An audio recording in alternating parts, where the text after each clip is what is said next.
It started with a simple knock on the door that day in Willow Creek Estates, the kind of polished suburb I thought would finally give my boy Noah some peace after everything we'd been through. But nope, there was Karen Voss, the HOA queen bee, sliding a key into my son's bedroom lock like she owned the place. I was out on the porch watering the plants when I heard Noah's voice crack over the baby monitor we'd rigged up for security. "Dad, she's trying to come in." I didn't say yes, and my heart just dropped, flashing back to that night 4 years ago when some creep smashed through our old window while Noah slept. I bolted across the lawn, slammed my palm against the door so hard the frame rattled, and stared her down. "You just crossed into a kid's private space without a word from me or him, Karen, and trust me, your fancy rules won't save you from what's next." She blinked, all corporate smile and ironed blouse, saying it was just a routine check, because Noah's RGB lights in his gaming setup were supposedly blinding the neighbors at night. Yeah, right. We live on a dead-end street with zero traffic after dark. But I wasn't buying it. I'd promised my late wife Mia on her hospice bed that I'd build Noah a fortress where no one could invade his world again, especially after that break-in left him triple-checking locks and jumping at shadows for months. So there I stood, blocking her path, my voice low but steady. "I know your guidelines inside out. I handled privacy compliance for hospitals back in the day. Even drafted local access policies after a bad case went south. You've just violated 3 state laws, lady." Karen hesitated, her hand lingering on the knob like she was weighing her next power play. But she finally backed off the porch, retreating to her golf cart with that tight-lipped nod, thinking she'd won the round. Inside, Noah was huddled by his desk, breath shaky, the soft hum of his PC tower casting those colorful glows across his face. Not some nuisance, but his safe haven, where he modded games and lost himself in code to forget the nightmares. I pulled him into a hug, whispering, "You're okay, bud. We've got this wired," because I'd turned our house into a digital bunker. Encrypted cams, auto uploads to the cloud, even a ping to local cops if things escalated. That night, as he finally drifted off, I fired up my laptop and started digging. Traced how the HOA's logs were sloppily stored, uncovered 6 other families who'd had their privacy poked in the last year, and pinged an old buddy at the Attorney General's office who owed me one. But it wasn't just about us. Karen wasn't some nosy neighbor. She was guarding a twisted empire, motivated by this obsessive need to control every blade of grass and flickering light, probably born from her own failed marriage and the way she clawed her way to HOA president to feel untouchable in a world that once left her powerless. The notices kept coming, shoved in the mailbox like passive-aggressive bombs. Visual hazard from interior LEDs, fines accruing daily, even threats of liens on our home if we didn't grant interior access, as if they had the right to barge in over some kid's harmless glow.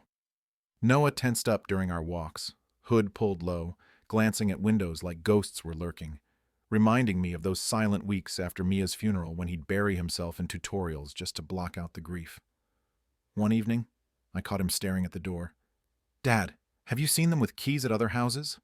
And yeah, he'd spotted Karen's crony unlocking a gate for the empty place down the block, the family that vanished overnight amid whispers of harassment. My gut twisted. This wasn't random. Karen targeted problem kids like Noah, the quiet, tech-savvy ones who didn't fit her cookie-cutter vision, seeing them as threats to her iron-fisted community harmony. Maybe even projecting her own unresolved fears onto them. I skipped work the next day, marched to the HOA office, a bland box funded by our jacked-up dues, and laid it out for the receptionist, a kid named Jake, who barely glanced up from his tablet. "Your boss entered my son's room uninvited. I've got video, and under state privacy laws, it's felony territory. Log it now before I go external." He stammered, "Sir, accusations against Karen go through the portal," but I leaned in. "It's not an accusation, it's evidence, and tell her Alex Rivera doesn't bluff."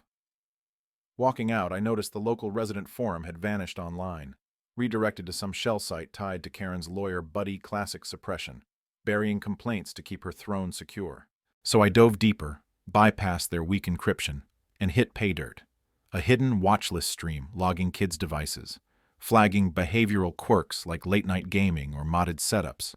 Noah's rig pinged a dozen times, all under Karen's login, her way of profiling troublemakers to justify her creeps, driven by this paranoid belief that unchecked creativity would unravel her perfect little fiefdom.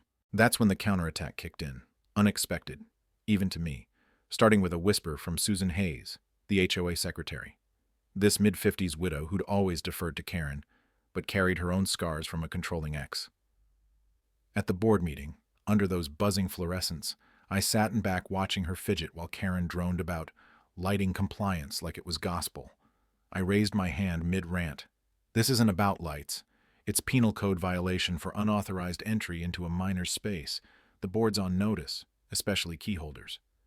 Susan dropped her pen, eyes flicking to mine with a silent plea, and later in the parking lot, she cornered me. You have no clue what you're stirring.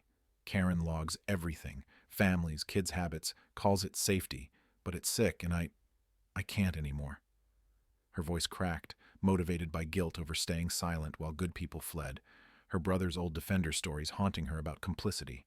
We met covertly by the overgrown pond trail, her hands trembling as she handed over a notebook of transcribed notes. Karen dictated these.